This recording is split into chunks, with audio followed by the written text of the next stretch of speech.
साथियों नमस्कार। देखिए इससे पिछला जो क्लास हुआ था एक्सरसाइज 1.3 एक्सरसाइज हुआ था और उस एक्सरसाइज 1.3 में जो है ना टोटल 2 क्वेश्चन सॉल्व हुआ था और तीसरा क्वेश्चन को जो है छोड़ दिए थे। तीसरा नंबर क्वेश्चन में जो है आपका जो है 3 गो क्वेश्चन दिया हुआ।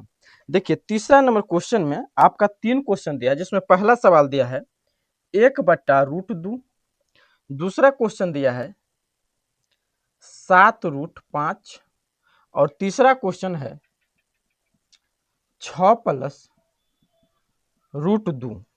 ये तीनों क्वेश्चन को जो है सिद्ध करके पूछ रहा है कि सिद्ध करके बताइए कि 1/√2 अपरिमेय संख्या है, और इसके बाद कहता है कि 7√5 अपरिमेय संख्या है और 6+√2 अपरिमेय संख्या है। ये आपको जो है ना सिद्ध करके बताना होगा। तो इससे पिछला जो क्लास हुआ यानी पिछला जो सवाल हुआ था, जैसे आप उस सवाल को बने हैं वैसे ही इस सवाल सबको ही बनाना है। तो चलिए इसको जो है ना सॉल्व करते हैं। तो चलिए बताइए, अब यहाँ पर ये पहला सवाल बनाएंगे तो सबसे पहले यहाँ पर जो है ना क्या लिखेंगे। अब यहाँ पर जो है ना जब बनाएंगे तो यहाँ पर लिखेंगे हल। अब इसके बाद अब इसको जो है ना सॉल्व करते आएंगे। जब सॉल्व करेंगे, ये तो क्वेश्चन कह ही रहा है कि ये अपरिमेय संख्या है, अपरिमेय संख्या है, इससे आपको बताना होगा। तो सबसे पहले यहाँ पे लिखेंगे माना कि 1/√2 परिमेय संख्या है। क्या है? परिमेय संख्या है। आपने मान लिया कि 1/√2 जो है सो परिमेय संख्या है। अब इसके बाद यहाँ पर 1/√2 बराबर p/q। अब जो p/q होता है, जहां p और q पूर्णांक है, p और q क्या है? पूर्णांक है, और q बराबर 0 नहीं होता है।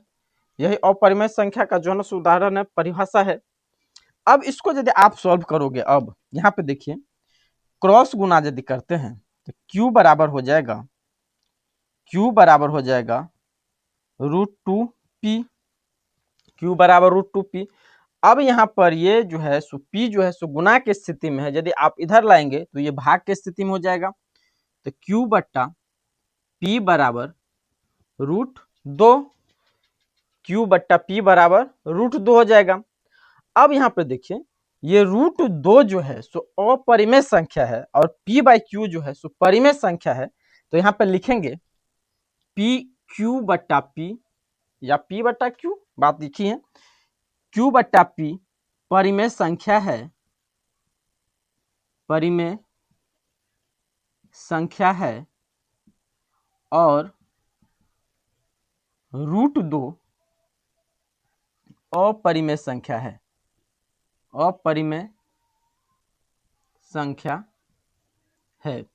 आप आगे भी ये भी लिख सकते हैं कि बायां पक्ष बराबर नहीं है दायां पक्ष। यहाँ पर q/p बराबर नहीं है, सॉरी q/p ने लिखेंगे बायां पक्ष बराबर नहीं है दायां पक्ष। इसीलिए यह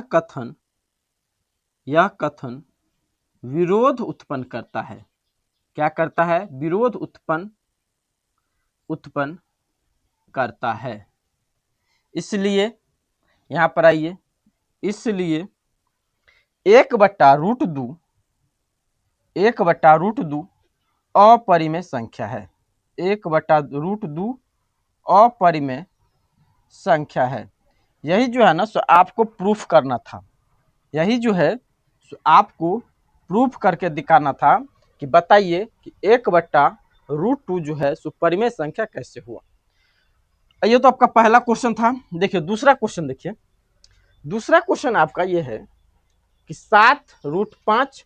जैसे आपने पहला क्वेश्चन को बनाया है उसी तरह आप दूसरा क्वेश्चन को भी सॉल्व करेंगे। तो अब दूसरा क्वेश्चन को चलिए सॉल्व करते हैं। सबसे पहले बताइए कि यहाँ पे क्या लिखेंगे। तो सबसे पहले आपको यहाँ पे लिखना है हल, लिखना है। जैसे यहाँ पे माना कि 1/√2, तो यहाँ पे भी मानेंगे माना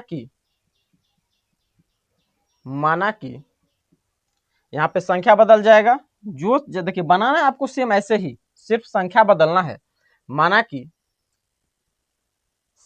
7√5 एक परिमेय संख्या है, परिमेय संख्या है,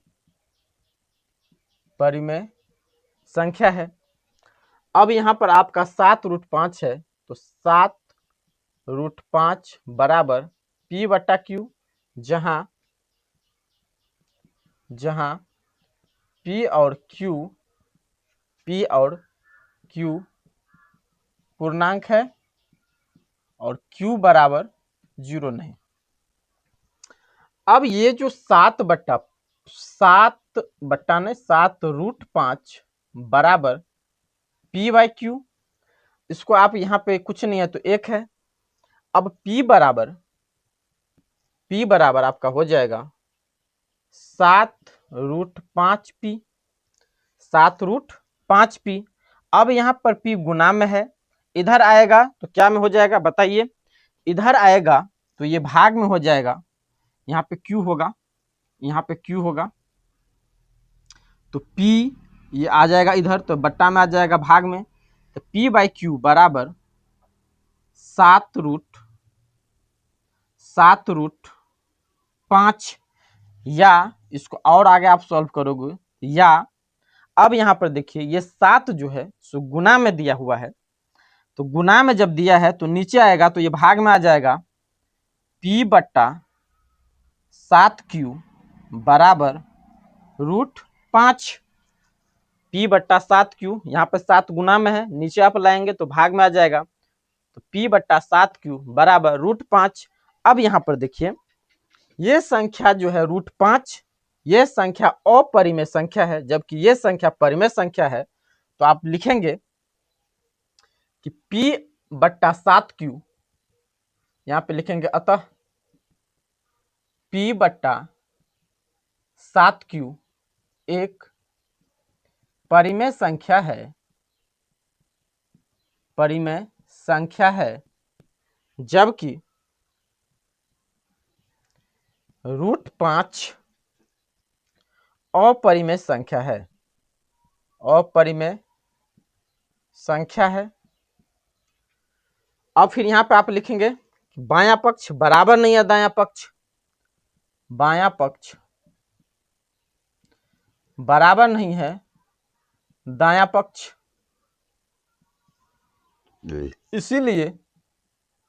इसीलिए यह कथन या कल्पना, यह कथन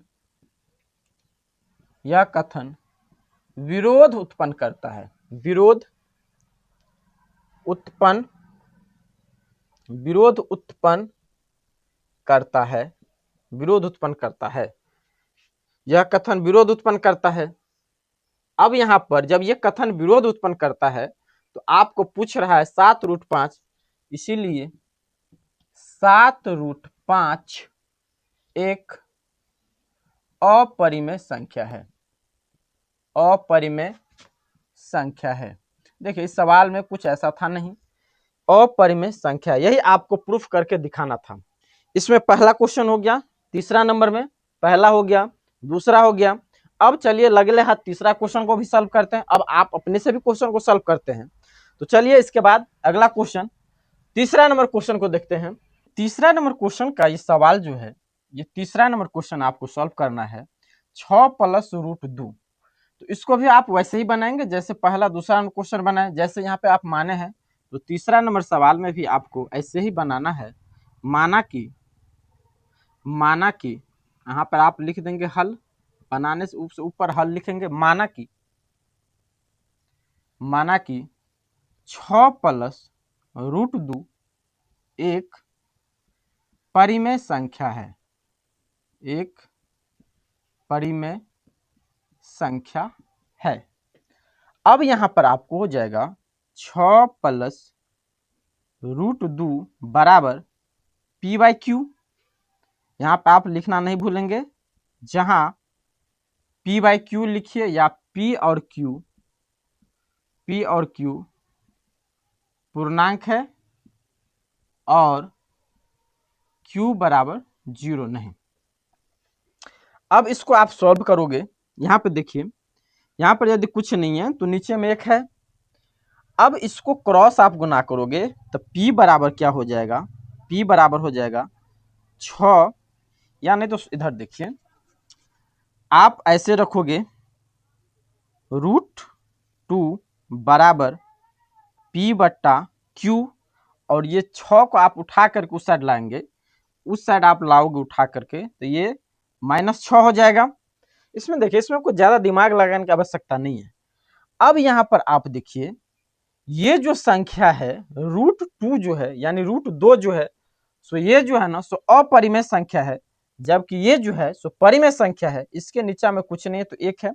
तो अब यहाँ पर आप लिखेंगे √2 एक अपरिमेय संख्या है, अपरिमेय संख्या है, जबकि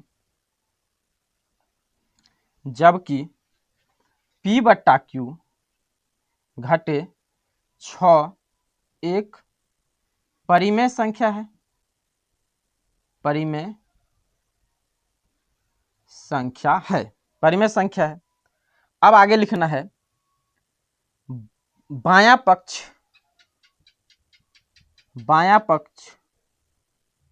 बराबर नहीं है दायां पक्ष, इसलिए यह कथन विरोध उत्पन्न करता है, इसलिए यह कथन विरोध उत्पन्न करता है, विरोध उत्पन्न करता है। जब विरोध उत्पन्न करता है तो आपको ये पूछ रहा था, इसीलिए 1 बट्टा √2 एक अपरिमेय संख्या है, अपरिमेय संख्या है। समझ गए? यही आपको जो है सो प्रूफ करना था। तो साथियों, ये जो था आपका एक्सरसाइज 1.3, इसमें सारे क्वेश्चन को जो है ना सो सॉल्व हो गया। अब आपका जो अगला एक्सरसाइज होगा 1.4 होगा, इसमें 3 क्वेश्चन है, लेकिन उसमें सवालों जो है ना सो बहुत सवाल दिया है। तो अब अगला क्लास में जो 1.4 को समझेंगे। और यदि आपने इस चैनल को सब्सक्राइब नहीं किया है तो चैनल को सब्सक्राइब कर लीजिए। जब क्लास होगा तब ना फिर आपके पास नोटिफिकेशन पहुंचेगा। तो आप चैनल को यदि सब्सक्राइब नहीं किया तो सब्सक्राइब कर लें। और इसके बाद जो इतना सारा चैप्टर हुआ, 1.1 हुआ, 1.2 हुआ, अभी 1.3 हुआ, तो इन सभी चैप्टरों में जितने सारे सवाल हैं, इस सभी सवालों का आप बार बार जो है लगातार प्रैक्टिस करेंगे तो आपके लिए आसान हो जाएगा। जैसे ये सब सवाल था, ये सब बनाते बनाते जो है ना विद्यार्थी को याद हो जाता है। ऐसा कोई ये बड़ा सवाल ये सब है नहीं। तो आप लगातार प्रैक्टिस में रहेंगे तो आपके लिए एकदम आसान हो जाएगा, कोई प्रेशर नहीं होगा एग्जाम के लिए।